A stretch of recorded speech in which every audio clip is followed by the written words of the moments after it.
Assalamualaikum warahmatullahi wabarakatuh. Nama saya Fandi Putra Pamungkas dengan NIM 221219129 kelas reguler sore D akan memaparkan ulang materi tentang op-amp. Ya, kita akan mulai dari pengenalan op-amp, penguat operasional.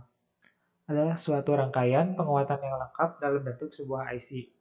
Nah, untuk gambarnya kurang lebih seperti untuk bentuk dari op-amp, yaitu seperti IC. Kalau tidak satu dia memiliki 8 kaki. Nah, penguat op-amp ini memiliki sifat-sifat. Yang pertama ada penguatan tegangannya sangat besar. Contohnya seperti saat kita memiliki rangkaian yang diberi tegangan 10 volt, lalu kita gunakan op-amp ini pada rangkaian tersebut, tegangan itu bisa ditambah ya, dikuatkan. Misal dari 10 volt menjadi 15 volt dan terusnya. Yang kedua, itu impedansi masuknya sangat tinggi. Maksudnya impedansi itu gabungan dari nilai hambatan dan reaktansi. Lalu ada impedansinya keluarnya rendah dan karakteristik frekuensinya yang lebar. Nah, itu keempat poin itu sifat-sifat dari op-amp. Nah, lalu di sini ada terminal dan kaki op-amp. Pada gambar kiri yang kuning ini yaitu gambar op-amp yang dengan cara memberi daya dengan dua supply. Nah, dua supply itu ada supply pertama yang mengalir kepada arus mengalir dengan tegangan positif, lalu supply yang memberi tegangan pada input negatif. Nah, pada op-amp ini memiliki dua input, yaitu pertama input negatif dan kedua input positif. Nah, yang sebelahnya itu gambar itu dengan cara memberi daya dengan satu supply. Nah, supply ini memberi daya kepada dua input, yaitu input positif dan input negatif.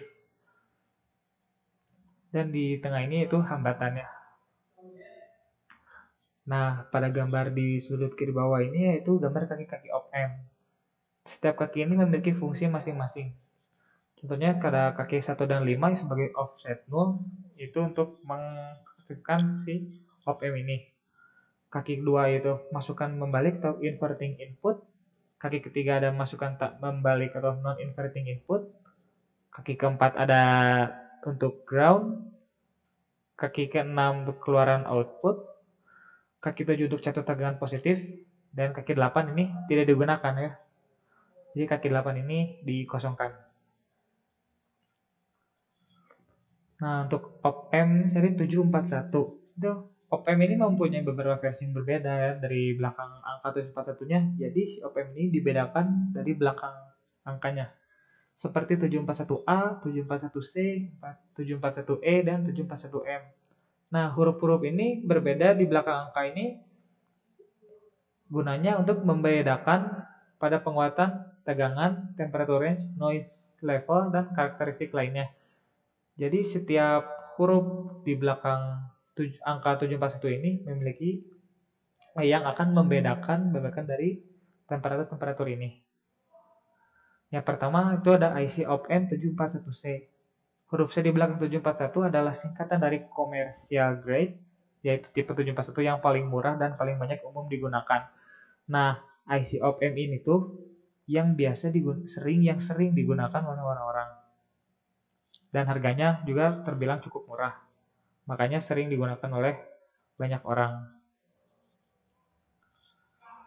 IC op-amp 741 ini mempunyai penguatan tegangan loop terbuka sebesar 1 juta ohm dan impedansi input 2 mega ohm dan impedansi output 75 ohm dan mempunyai unity gain frekuensi sebesar 1 mega ohm.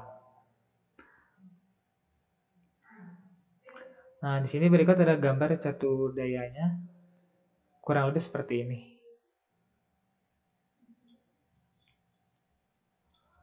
Lalu di sini ada terminal output dan input. Nah, seperti yang saya bilang tadi, bahwa op-amp itu memiliki, namanya setiap rangkaian pasti memiliki output dan input. Dan si op-amp ini memiliki dua input, yaitu input negatif dan input positif. Bisa lihat dari gambar ini, ada ED, nanti akan dijelaskan apa itu ED. ED ini supply ini memberikan tegangan pada dua input, itu input negatif dan input positif, yang akan menghasilkan tegangan positif, lalu dan tegangan negatif. Lalu ini ada AOL. AOL itu apa? Nah, AOL ini adalah disebut penguatan atau gain terbuka karena tidak ada umpan balik antara terminal input dan terminal output dibiarkan terbuka. Nanti akan dijelaskan bagaimana cara bekerja AOL ini. Lalu di sini ada V output, VO to V output sama dengan AOL dikali AD. Nah, untuk maksimal V outputnya itu bisa dilihat dengan sama dengan plus V saturasi. Dan min V output sama dengan V minus V saturasi. V saturasi itu apa? Nah, V saturasi itu adalah tegangan supply antara 1 sampai 2 volt. Misal, pada tegangan supply ini adalah plus minus 15 volt. Karena Vsat itu adalah tegangan supply antara 1 dan 2 volt, maka V saturasinya itu menjadi 13 volt. Jadi untuk 15 volt itu tidak benar-benar 15 volt, namun akan disaturasi menjadi plus minus 13 volt. Nah, lalu ini ada perbedaan tegangan masukan atau ED. Di sini ada suatu kasus ya, contohnya itu nilai AOL-nya contohnya sebesar 200.000 dengan penguatan ED yang dibasati maksimum sebesar plus minus 65 microvolt. Nah, misal AOL yang memiliki dengan 200.000 volt. AOL ini memiliki 200.000 dengan tegangan plus minus 13 volt. Nah, cara mencari ED-nya yaitu dengan plus V saturasi dibagi AOL sama dengan plus 13 volt dibagi 200.000. 13 volt ini adalah dari sini ya, dari V saturasi yang tadi ini. Contoh 15 volt, V saturasinya memiliki 13 volt. Itu hasilnya menjadi positif 65 microvolt. Untuk ED yang negatif, ya atasnya min V saturasi dibagi AOL dengan min 13 volt dibagi 200.000 sama dengan min 65 microvolt. Nah, apabila tegangan masukan berbeda antara min 65 microvolt kurang sama dengan ED 65 microvolt, op-amp berlaku sebagai penguat secara linear dan berlaku V output sama dengan ED kali AOL. Kesimpulannya, bahwa tegangan output berada pada salah satu batas plus V saturasi atau min V saturasi. Untuk mempertahankan V output tetap berada pada batas-batas ini, maka perlu dipasang umpan balik. Nah, karena ED nilainya sangat kecil dan tidak mudah untuk mengukurnya, maka untuk kepentingan praktis ED sama dengan 0. Nah, untuk ED ini kan di slide sebelumnya itu 65 microvolt, itu adalah angka yang sangat kecil. Maka untuk kepentingan praktis ini, ED diganti dengan 0. Lalu kita bisa lihat di sini ada tabel dari tegangan masukan negatif, tegangan masukan positif, lalu ada ED, itu tegangan masukan, ada polaritas ED-nya. Nah, di sini ada V output sama dengan AOL dikali ED. Lalu ada polaritas V output, lalu hasil dari V output tersebut. Kita lihat contoh kolom pertama yaitu min 10 mikro dengan tegangan masukan negatifnya, lalu ada min 15 mikro dengan tegangan masukan positif. Itu akan menghasilkan ED min 5 mikro. Min 5 mikro ini maksudnya tuh dari bawah hitungannya dari min 10 perbandingan antara min 10 mikro ke min 15 mikro itu berapa? Nah, ini butuhnya min 5 mikro. Dengan polaritas ED-nya negatif. Nah, lalu cara menghitungnya VO sama dengan AOL kali ED. V outputnya AOL 200.000 dikalikan ED-nya min 5 mikro. Akan menghasilkan min 1 volt dengan polaritas voltnya negatif dan menghasilkan V outputnya negatif 1 volt. Pada kolom kedua ada negatif 10 mikro untuk tegangan masukan negatif, lalu ada 15 mikro untuk tegangan masukan positif. Nah, perbandingannya yaitu 25 mikro. 25 mikro itu dihitung dari perbandingan dari 15 mikro ke min 10 mikro. Nah, dengan memiliki polaritas positif, lalu VO output sama dengan AOL kali ED itu berarti 200.000 untuk AOL-nya dikalikan ED. ED ini dikalikan 25 mikro. Hasilnya adalah 5 volt dengan polaritas positif. Lalu dengan memiliki V outputnya sebesar 5 volt. Ya, maaf tadi karena terpotong oleh battery low. Sekarang kita lanjutkan lagi untuk kolom berikutnya. Ya, di sini ada tegangan negatif min 10 mikro, lalu ada tegangan masukan positifnya 5 mikro. Maka perbandingan tegangannya itu 5 mikro dengan polaritas ED-nya positif. Lalu V output sama dengan AOL kali ED itu 200.000 dikali 5 mikro, hasilnya 1 volt. Dengan polaritas V outputnya positif, dan hasil V outputnya adalah 1 volt. Nah, berikutnya ada positif 1,00001 untuk tegangan masukan negatifnya, lalu tegangan masukan positifnya itu 1,00000, maka perbedaan tegangannya itu negatif 1 mikro. Dengan polaritas ED-nya negatif, lalu V output sama dengan AOL kali ED. 200.000 dikali negatif 1 mikro, hasilnya 0,2 volt. Dengan polaritas V outputnya negatif, hasil V outputnya itu negatif 0,2 volt. Nah, lalu berikutnya itu ada positif 5 mili untuk tegangan masukan negatifnya, lalu tegangan masukan positifnya ada 0, maka perbandingan tegangan masukannya itu negatif 5 mikro. Dengan polaritas ED-nya negatif, maka AOL kali ED 200.000 dikali negatif 5 mili menghasilkan min 1000 volt. Dengan polaritas VO-nya negatif, V outputnya itu negatif V saturasi sama dengan negatif 13 volt. Nah, kenapa 13 volt padahal di sini negatif 1000? Karena di sini tadi V saturasi ini dibuat dengan suplai antara sampai 2 volt. Misalkan V suplai plus minus 15, maka V saturasinya 13 volt. Jadi tegangan maksimum yang didapatkan dari op-amp ini, tegangan maksimumnya itu adalah 13 volt.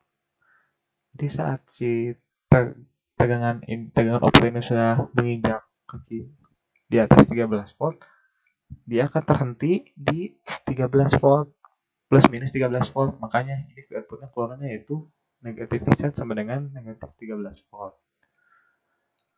Lalu di kolom terakhir ada 0 di tegangan masukan negatifnya, lalu ada tegangan masukan positifnya 5 mili,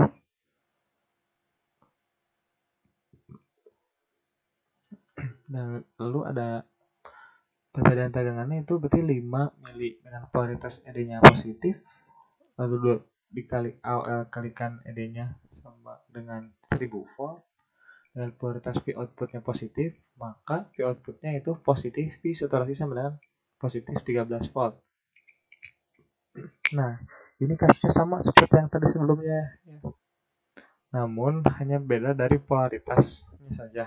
Polaritas V outputnya, polaritasnya dia positif, kalau tadi negatif. Jadi seperti itu. Nah, berikutnya ada penguat operasional ideal. Penguat operasional ideal adalah penguat diferensial ideal.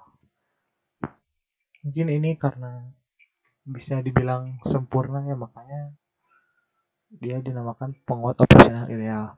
Nah, penguat operasional ini memiliki sifat-sifat seperti ini.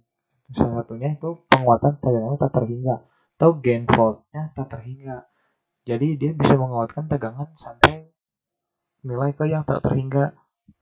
Kalau untuk yang tadi sebelumnya dijelaskan itu dia hanya sampai 200.000 tuh AOL-nya. Kalau yang ideal ini dia memiliki penguatan tegangan tak terhingga. Kedua, impedansi masuknya tidak terhingga, jadi arus masuknya sama 0. Nah, di sini hambatannya sangat kuat, saking kuatnya maka arus masuknya sama dengan 0. kemudian impedansi keluarnya sama dengan 0, lalu karakteristik frekuensinya rata, dan membentang dari frekuensi 0 hingga F sama dengan tak terhingga. Nah, itu untuk penguat operasional ideal. Berikutnya ada penguat operasional praktis atau tidak ideal. Dalam prakteknya, tidak ada penguat operasional yang ideal. Namun demikian, sebuah penguat operasional praktis seringkali dapat dianggap seolah-olah memiliki sifat-sifat ideal. Nah, mungkin dari sini bisa dilihat kalau sebenarnya nggak ada penguat yang ideal, cuma karena praktis digunakan, jadi orang seolah-olah si penguat itu memiliki sifat-sifat ideal seperti itu. Nah, ini ada satu kaki-kaki op-amp ya. Yang pertama itu ada non-inverting input. Nah, ini op-amp ini punya dua input ya. Yang satu ini non-inverting input, yang kedua ada inverting input. Dengan tegangan supply-nya positif 5 volt dan negatif 5 volt. Lalu di sebelahnya ada output. Ya, pasti membutuhkan V output.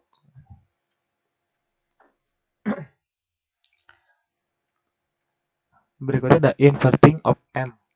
Inverting untuk konfigurasi di mana masukan positif menghasilkan keluaran negatif atau masukan negatif menghasilkan keluaran positif. Nah, jadi si inverting op-amp ini tuh yaitu untuk membalikan tegangan.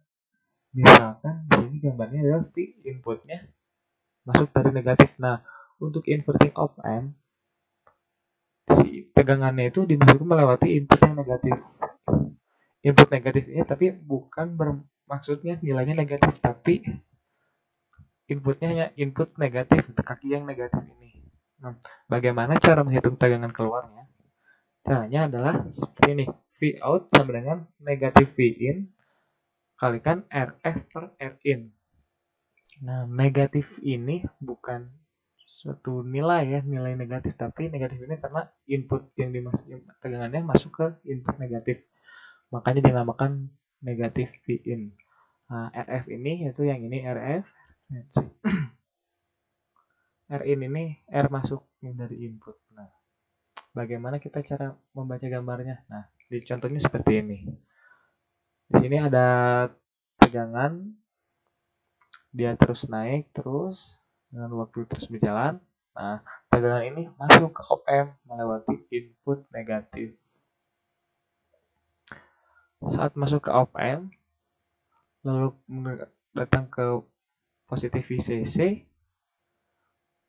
dia turun ke bawah dan dia melakukan saturasi saat sudah menginjak negatif VEE.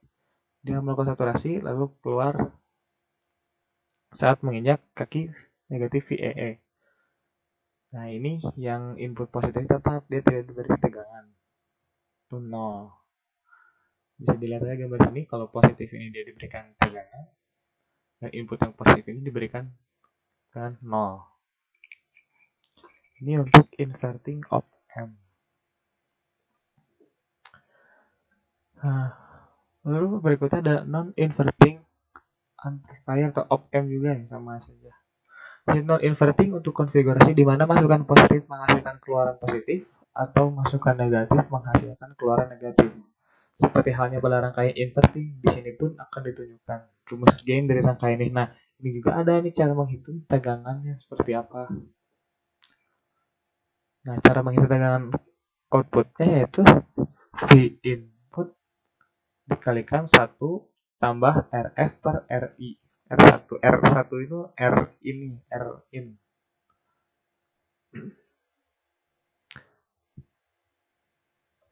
Nah, seperti itu. Nah, bagaimana cara membaca gambarnya seperti ini?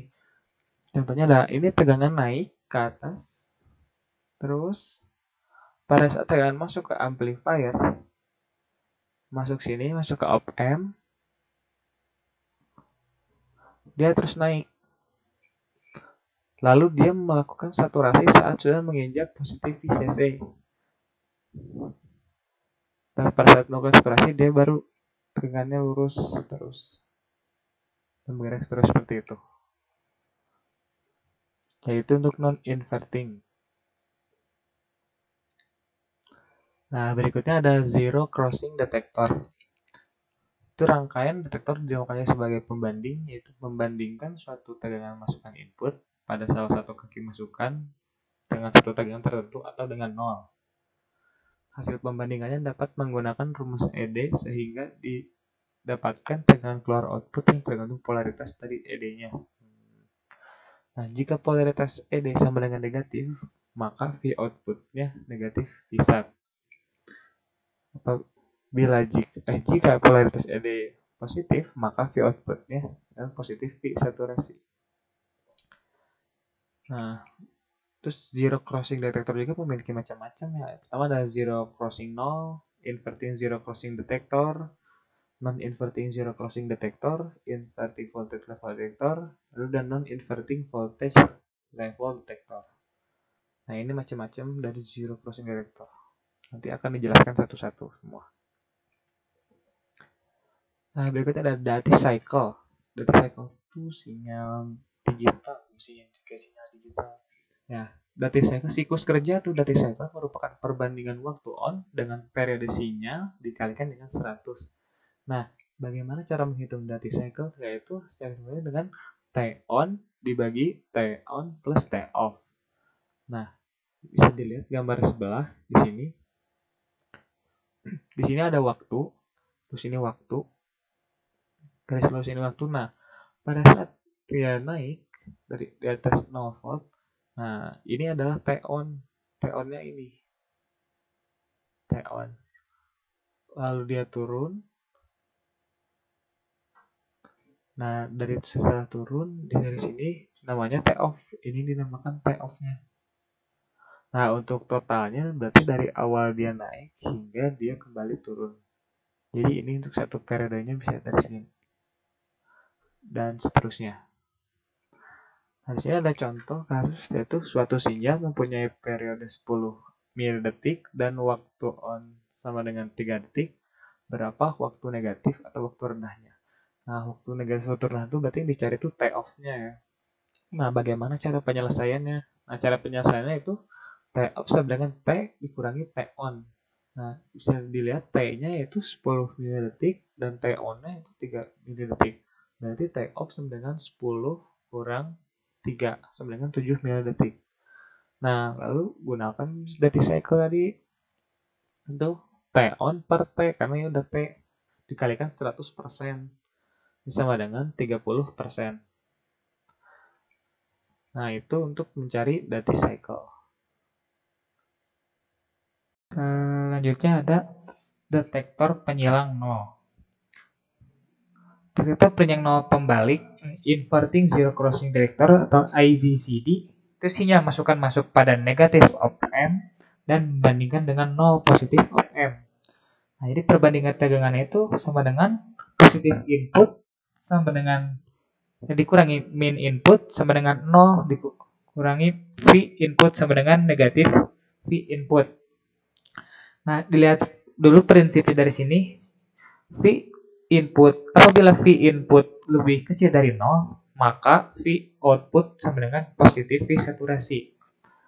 Lalu apabila V input lebih besar dari 0, maka V output sama dengan negatif V saturasi.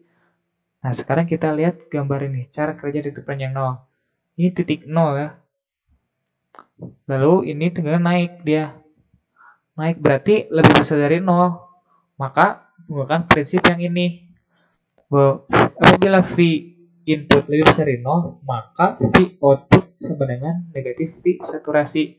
Nah, lihat di sini. Dia di bawah sampai sini ya, negatif V saturasi. 0. Dia di bawah 0. Nah, pada saat sudah mencapai titik ini, lalu turun dan menginjak titik 0, lalu melewati titik 0 ini, berarti dia V ini lebih kecil dari 0. Nah, maka V outputnya sama dengan positif V saturasi. Dia naik sampai ke titik ini. Jadi positif V saturasi. Tegangan ini bergerak terus-menerus seperti itu. Nah, untuk gambaran dari detektor penyilang nol pembalik ini seperti ini. Masih tegangannya dipasang pada input negatif Dan input positif itu dipasang dengan 0. Karena ini deh penyilang 0 pembalik. Jadi dia 0. Seperti itu untuk detektor penyilang 0 pembalik. Lalu ada detektor penyilang 0 tak pembalik atau non-inverting zero crossing detector atau NIZCD. Yaitu sinyal masukan masuk pada positif op-amp dan membandingkan dengan 0 negatif op-amp. Nah, di sini perbandingan tegangannya yaitu positif input kurangi negatif input sama dengan V input sama dengan 0. V input dikurang 0, maaf. Nah, bisa dilihat prinsip dari sini bahwa apabila V input lebih besar dari 0, maka V outputnya sama dengan positif V saturasi. Lalu apabila V inputnya kurang dari 0, maka V outputnya sama dengan negatif V saturasi. Ini kebalikannya dari yang inverting zero crossing detector ini. Kalau yang inverting ini dia membalik, kalau yang non-inverting ini dia tidak membalik. Kita lihat gambar di sini. Di sini titik 0. Dia naik bergelombang ke atas, dia berarti lebih besar dari 0. Jadi kita bisa lihat prinsip ini kalau V inputnya lebih besar dari 0, maka V outputnya sama dengan positif V saturasi. Nah, ini dia berada di titik positif V saturasi. Seperti itu. Nah, di saat dia mencapai titik 0 dan melewati 0, berarti dia ada posisi di kurang dari 0. Nah, maka V outputnya sama dengan negatif V saturasi. Dia akan turun sampai ke titik V saturasi. Seperti itu. Sampai titik ini, lalu bergerak lagi seperti itu terus menerus. Nah, pada gambar di sininya, itu terbalik dengan yang sebelumnya yang ini ya.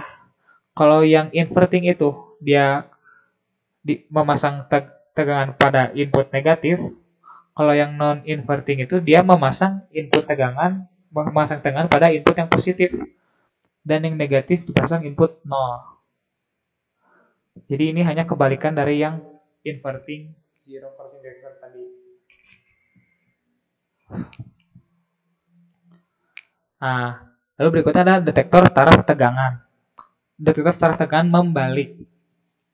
Inverting voltage level detector. EV-ALD. Yaitu sinyal masukan pada negatif op-amp dan membandingkan dengan V referensi positif op-amp. Nah, V referensi itu apa? Nah, V referensi itu ini nanti akan dijelaskan pada gambar sini.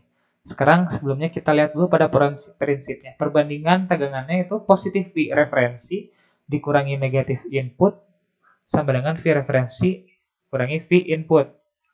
Nah, prinsipnya apabila V input lebih besar dari V referensi, maka V outputnya sama dengan negatif V saturasi. Sebaliknya, apabila V input kurang dari V referensi, maka V outputnya sama dengan V saturasi. Nah, bisa dilihat dari gambar di sini. Kita lihat contohnya gambar ini. Inilah titik 0. Titik 0 saat dia melewati V referensi, berarti titik referensi lalu melewati titik V referensi ini, berarti dia lebih besar dari V referensi ya, maka V outputnya akan berubah menjadi negatif V saturasi. Kita lihat di sini, dia turun sampai ke titik negatif V saturasi. Nah, pada saat tegangan ini turun sampai titik V referensi, lalu melewati V referensi, maka V outputnya sama dengan V saturasi, positif V saturasi. Dia naik karena V inputnya sudah kurang dari V referensi, karena dia sudah melewati titik V referensi.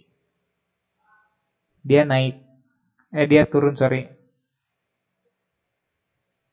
Dia naik lagi. Karena kalau turun tadi pada saat VI-nya lebih besar dari V referensi. Dan ini bergerak terus-menerus. Nah, ini contoh gambarnya itu tegangan dipasang pada input negatif. Nah, bedanya dengan detektor penyilang nol tadi, kalau yang detektor penyilang nol ini positifnya dipasang 0, kalau detektor taraf tegangan ini positifnya dipasang V referensi. Nah, jadi ini tergantungnya pada V referensi tersebut. Ini untuk detektor taraf membalik. Nah, lalu ada detektor taraf tegangan tak membalik itu non-inverting voltage level detector, EVLD. Yaitu sinyal masukan masuk pada negatif op amp dan membandingkan dengan V referensi positif op amp.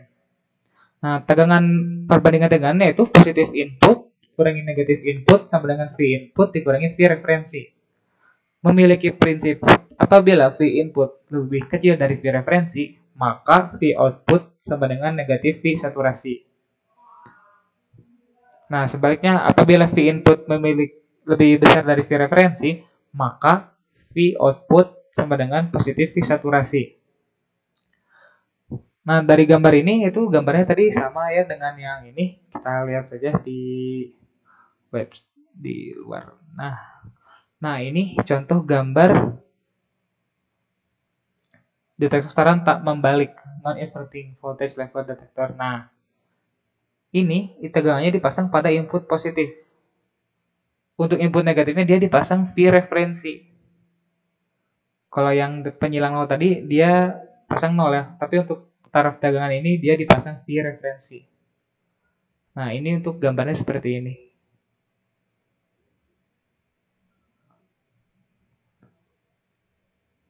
Nah, itu untuk detektor taraf tegangan tak membalik. Nah, bagaimana cara menghitung V referensi ini? Cara menghitungnya seperti ini. Nah, V referensi sama dengan R2 ditambah R2 per R1 tambah R2 dikali V positif. Di sini contoh ada misalkan positif volt sama dengan 12 volt, R1 di 100 ohm, R2-nya 50 ohm, maka V referensinya adalah V referensi sama dengan 50, R2-nya 50 per 100 per 50. R1-nya 100, R2-nya 50. Dikalikan V plus 12, ini 12. Maka memiliki hasil itu 4 volt. Nah, ini untuk cara mengerjakan rangkaian tegangan referensi. Ya, sekarang saya akan mengerjakan contoh latihan soal itu dengan diketahui seperti ini. Di gambar tersebut diketahui plus minus tegangan sama dengan 15 volt, lalu V saturasinya plus minus 13 volt. Ini dihitunglah hitung T on, T off dan duty cycle, lalu gambar output tegangan V outputnya. Jawabannya seperti ini.